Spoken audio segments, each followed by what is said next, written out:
Hello friends, welcome to my course on Microbial Biotechnology. We are in module 2. Today we will be discussing about life cycle of representative groups of microbes.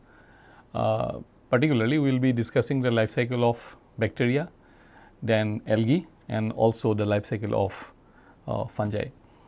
So, let us start with the life cycle of bacteria. So, here you can see a division of the bacterium acromatium, where it is getting divided into two cells. How does this happen? We will be discussing in this section of this lecture. So, what is the reproduction in bacteria and how it happens? All bacteria reproduce through binary fission, which is an asexual process where one cell splits into two identical daughter cells, as we have shown in the earlier introductory slide. So, if you see here one single cell, the final product will be two daughter cells, and what happens in between we will be dealing with it right now. This asexual method allows for rapid population growth, doubling every cycle of cell division, as each daughter cell inherits the parent's genetic material and can immediately begin dividing.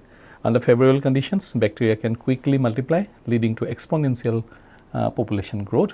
So, cell division involves first the partitioning of the nucleic acid or the genetic material equally between the two daughter cells, and then there is formation of an septum, after which the two daughter cells are separated out. So, if you look into it in more detail, say this is the starting point, or this is the mother cell as well as the daughter cell, which has become matured. There is a placement of a division site where there will be assembly of a jet ring. So, this is the mid cell division site. So, you see the FTS jet polymerization, which gives to a dynamic jet ring. Then there is assembly of divisome, activation of cell wall assembly, and we can see that there is a cell constriction over here taking place, and then after this there will be initiation of separation. This constriction will keep on growing, so as you can see over here. So, it is growing inside to the cell, and then finally there will be cell separation in the final steps and hydrolysis of the cell wall and fusion of the membrane, giving rise to not one, two daughter cells. We draw here only one for sake of simplicity. So, this cycle goes on and on. So, for every cycle there one cell will produce two cells. What are the steps in binary fission? The process of bacterial binary fission involves the following steps. Number 1, as I have already told, DNA replication. The circular bacterial chromosome is replicated, ensuring each daughter cell will receive a copy of the genetic material. Then there will be cell elongation. The cell elongates and the two DNA molecules move to opposite poles of the cell, attaching to the cell membrane.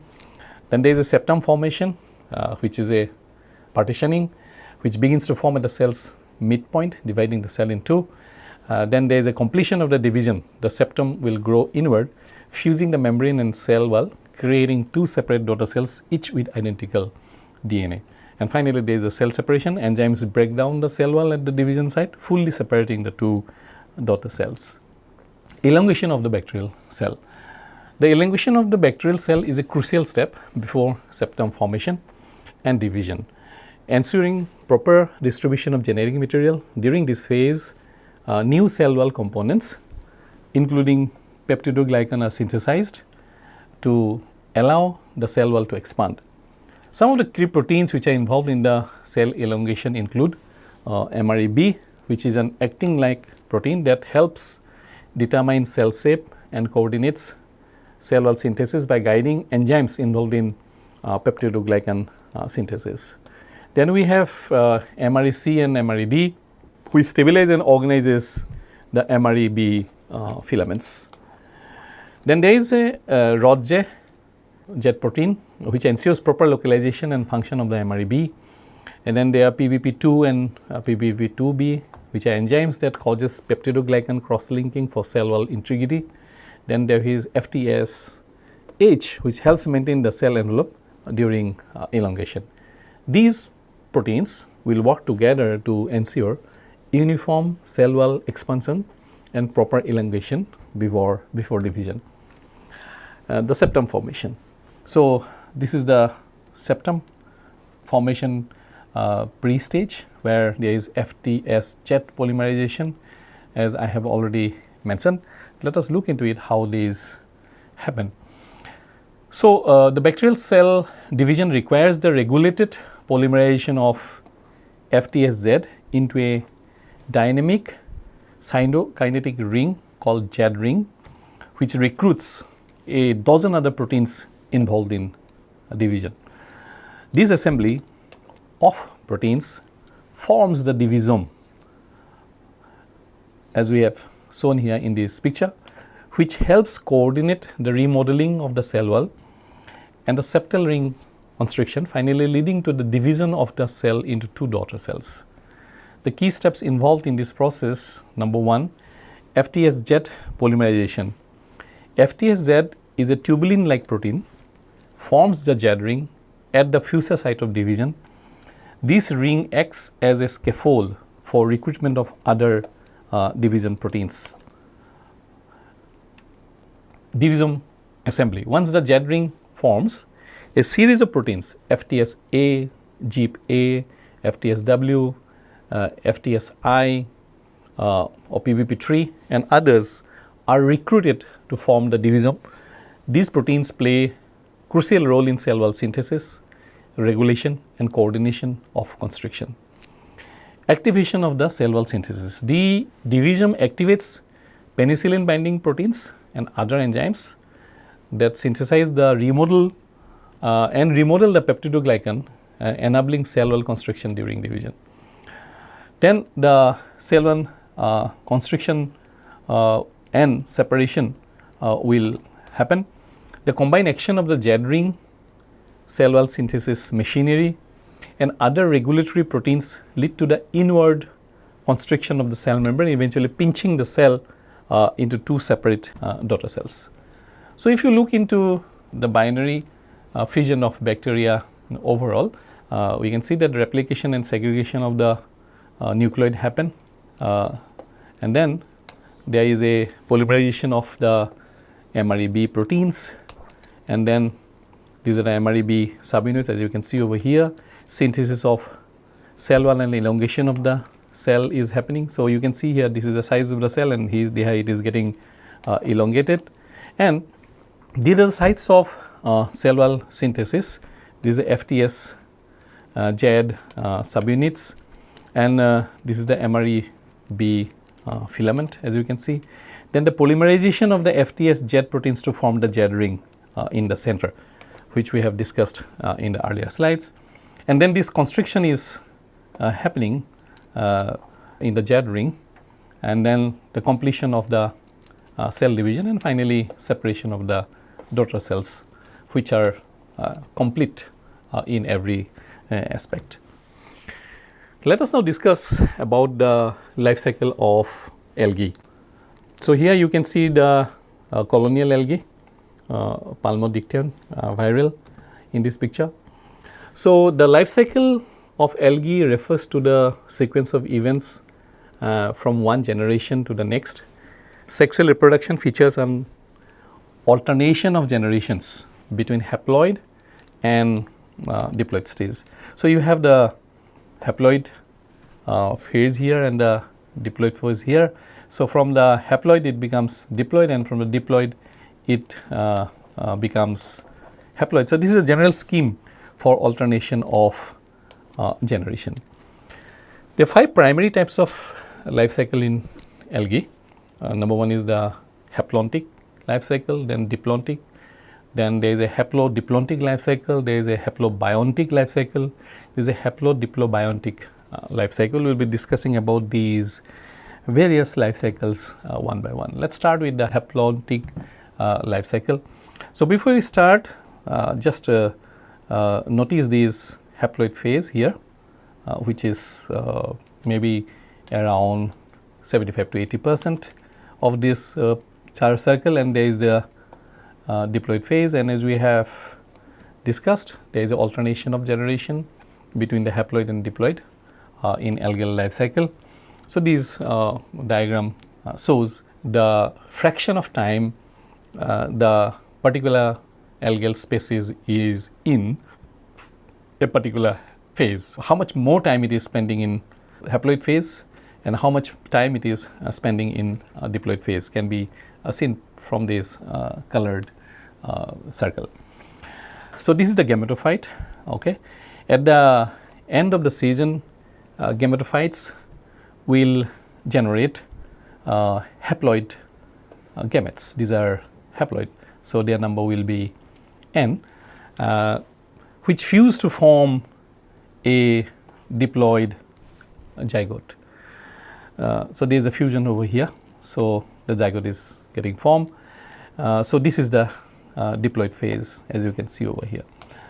So, the zygote undergoes meiosis to produce meiospores that will germinate into finally gametophytes. This cycle is seen in many green algae, charophytes and red algae like bungia. So, this is the haplontic life cycle. Then we have the diplontic life cycle. Here you can see that compared to the haplontic life cycle, the hap comes from the dominating haploid phase,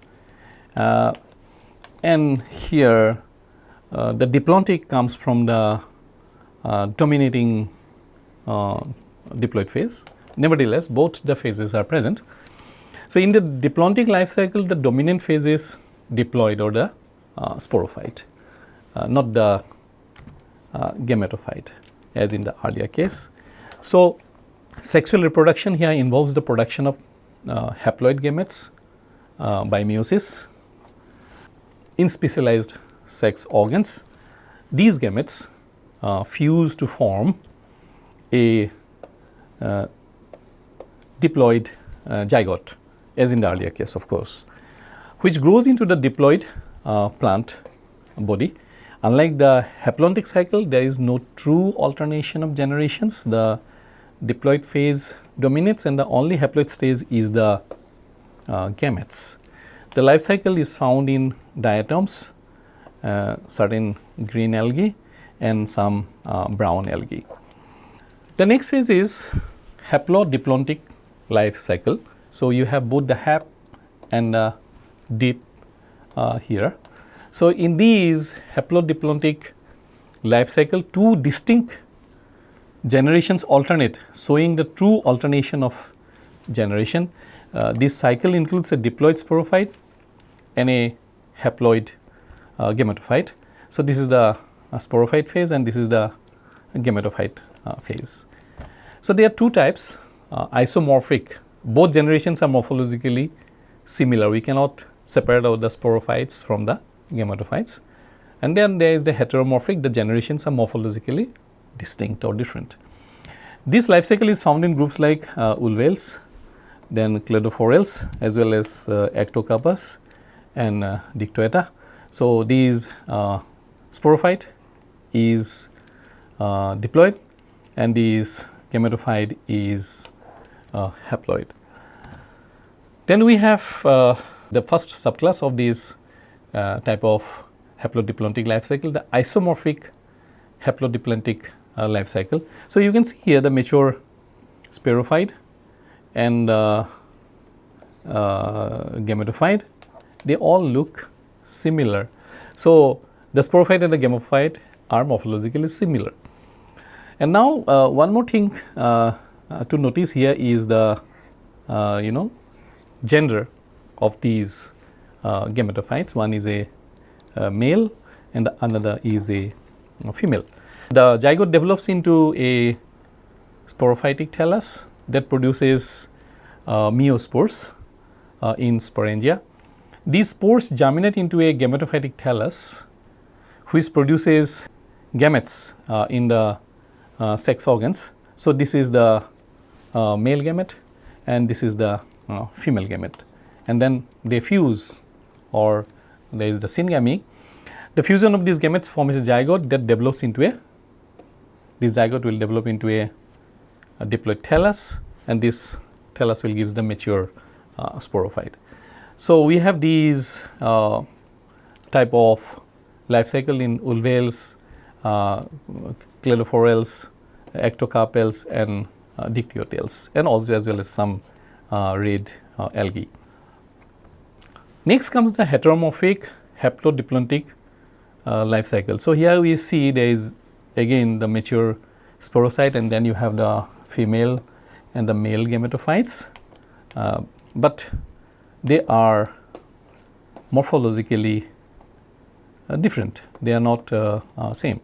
So, that is why they are heteromorphic haplodiplontic life cycle, but in a similar way there will be meiosis from the mature sporocyte, which will produce the gametophytes, male and female, which in turn will give rise to the gametes, and then the fusion of the gametes giving rise to the zygote, and finally the thallus.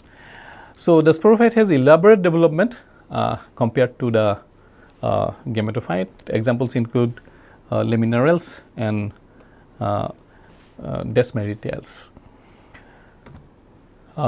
Then there is a haplobiontic life cycle. Here you can see the haploid phase is dominating, and the diploid phase is comparatively smaller. In the case of red algae Nemalion, it exhibits two haploid phases and a diploid zygote, making it a diphasic haplobiontic life cycle or haplontic. On the other hand, the red algae consists of three haploid phases: the main gametophyte, carposporophyte, and Catrencia phase, with the zygote as the only diploid stage. Therefore, this life cycle is referred to as the haplontic. The main gametophyte produces gametes. This is the gametophyte which is producing the gametes, which then fuse to form a zygote that undergoes meiosis and develops into carposporophyte. So, after this fusion, this zygote will be forming these carposporophyte. The carposporophyte will be producing the carpospores, which germinate to develop into the normal gametophyte, as you can see here. The next cycle is a haplobiontic life cycle, also known as the diplohaplontic life cycle.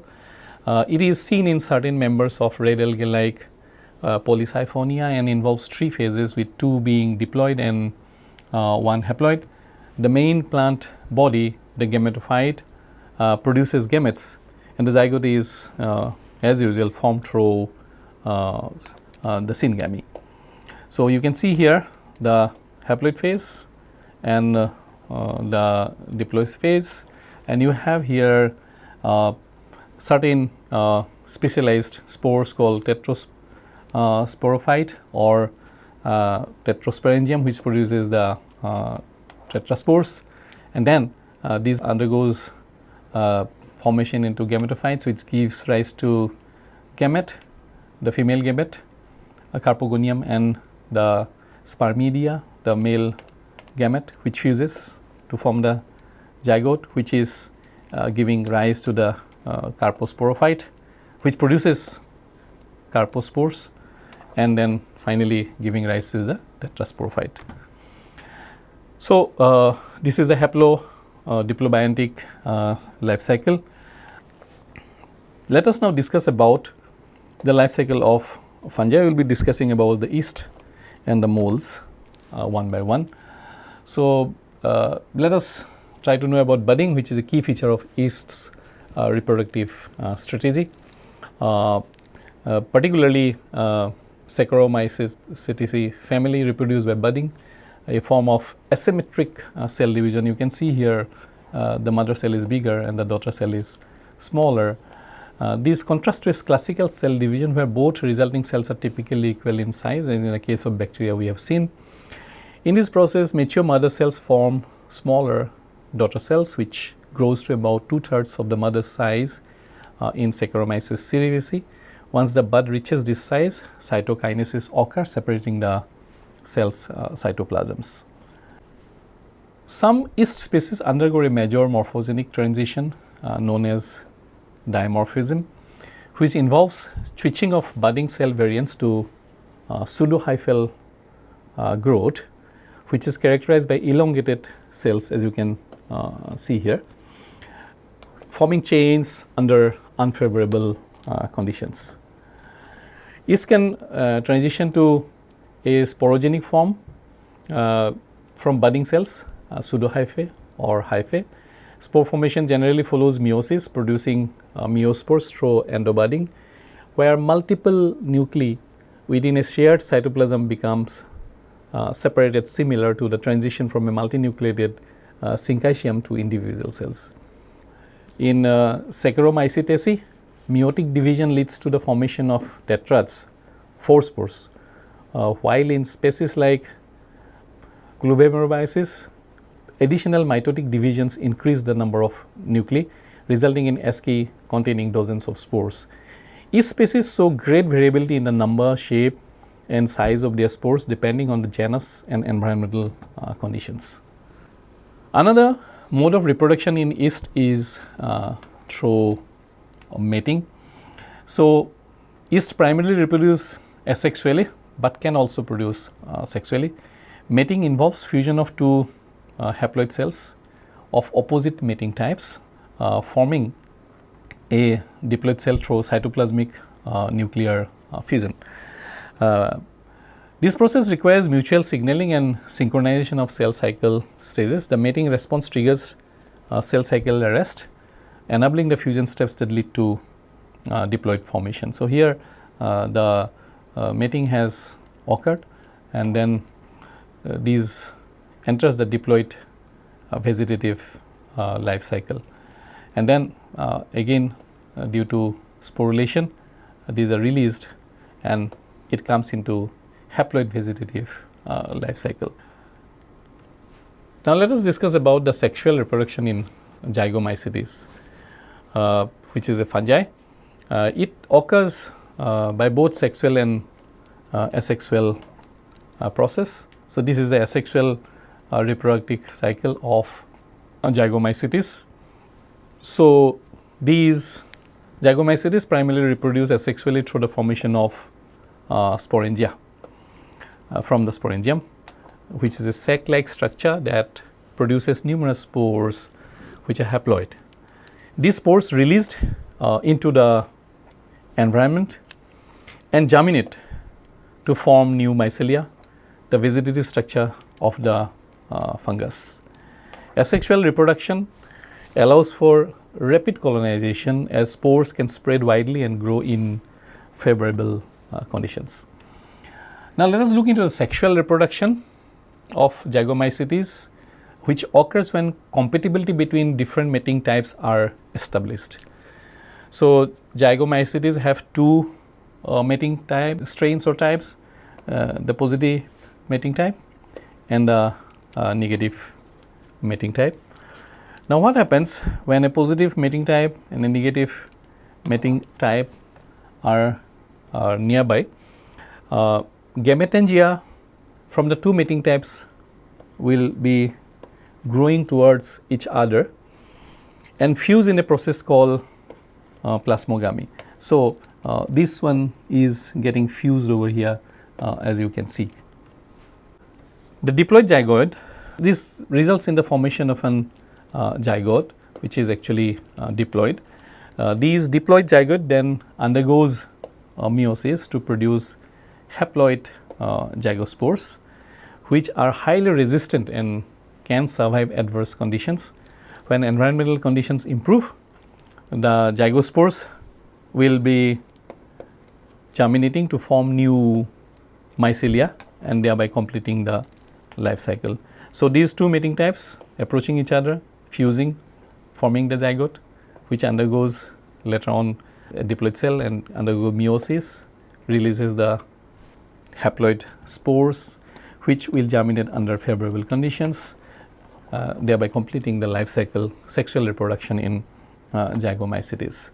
Overall, we can see that there is a sexual reproduction cycle over here in zygomycetes and a sexual reproduction cycle over here. It can also enter from the sexual reproductive cycle to the asexual reproductive cycle through this common linkage, the formation of the spores. So, this is the overall typical life cycle of zygomycetes or zygomycota. Now, this is the typical life cycle of ascomycota, which also reproduces by sexual and asexual reproductive methods, and certain things here are also similar. Now, let us examine in details how the reproduction in ascomycota happen, as in the case of zygomycota. So, sexual reproduction in ascomycetes begins with plasmogamy, as you can see over here, where haploid hyphae of opposite mating types, positive and negative, as in the earlier case, will fuse and forming dikaryotic hyphae.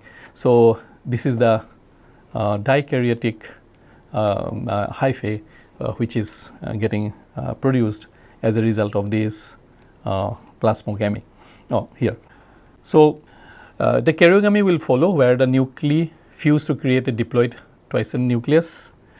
Here this karyogamy is happening, and then meiosis will occur, reducing the diploid nucleus to 4 genetically unique haploid cells.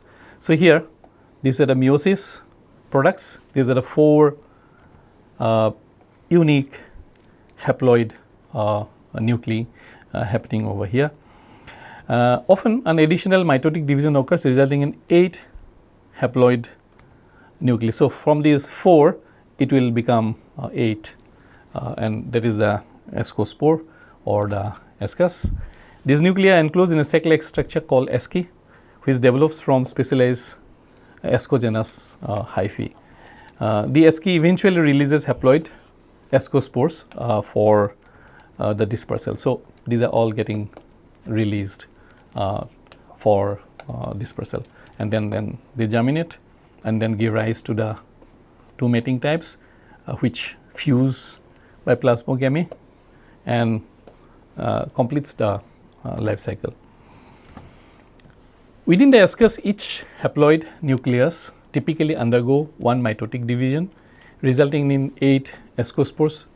Though the number of ascospores can vary between species, upon maturity the ascospores are discharged through mechanisms such as rupture of the ascus wall or expulsion through an opening at the ascus tip. Once released, the ascospores disperse to new environments where they can germinate and develop into a new hyphae. So, with this we come to end of this lecture. Thank you for your attention. We will be continuing this with some other organisms in the next lecture.